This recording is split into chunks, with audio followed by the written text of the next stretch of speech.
多謝主席。我哋國家嘅發展咧已經係勢不可擋。美國咧由於擔心咧自己喺國際上面嘅地位咧受到挑戰啦，所以最近呢幾年咧成日打壓我哋國家，又制裁我哋嘅官員，又向我哋徵收關稅，又封殺我哋嘅企業。好彩我哋中國人好嘢，你越打壓，我哋越爭氣。最近咧，我哋國家喺電動車啊、航拍機啊、AI 啊、手機等等好多唔同嘅範疇咧，已經超越晒美國㗎啦。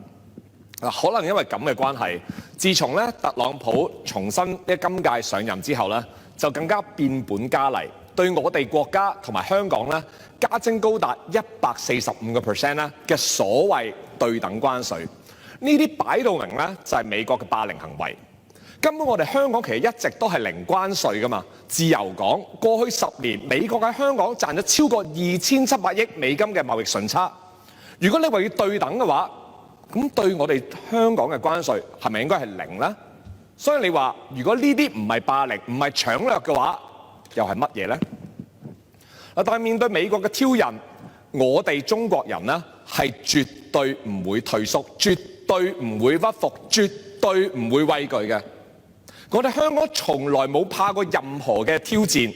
歷史證明我哋係可以一次又一次咁樣戰勝風浪，由金融風暴到違法佔中到黑暴亂港到疫情肆虐，我哋香港人有邊次係捱唔過去嘅？主席，我哋之所以可以一次又一次咁樣戰勝呢啲困難呢，靠嘅除咗我哋自己嘅努力之外呢，我哋國家賦予我哋嘅底氣呢，都係非常之重要。咁所以我哋香港呢，一定要更加積極咁樣啦，融入國家嘅發展大局，運用好內地嘅龐大市場，令到我哋嘅企業有更加多嘅空間同埋機遇。另外，我哋香港咧一定要加快咧產業升級同埋經濟轉型，吸引更加多其他嘅國家，好似譬如一帶一路國家嘅企業落戶啊。我哋一定要擺脫對歐美市場嘅依賴，咁樣先至可以將我哋嘅命運掌握翻喺我哋自己嘅手裏邊。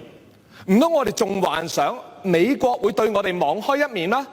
唔通我哋仲想要繼續受制於美國，睇佢哋面色做人嗎？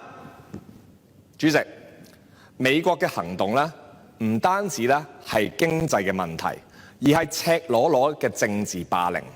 佢哋真正嘅企圖就係想阻礙我哋中華民族嘅偉大復興。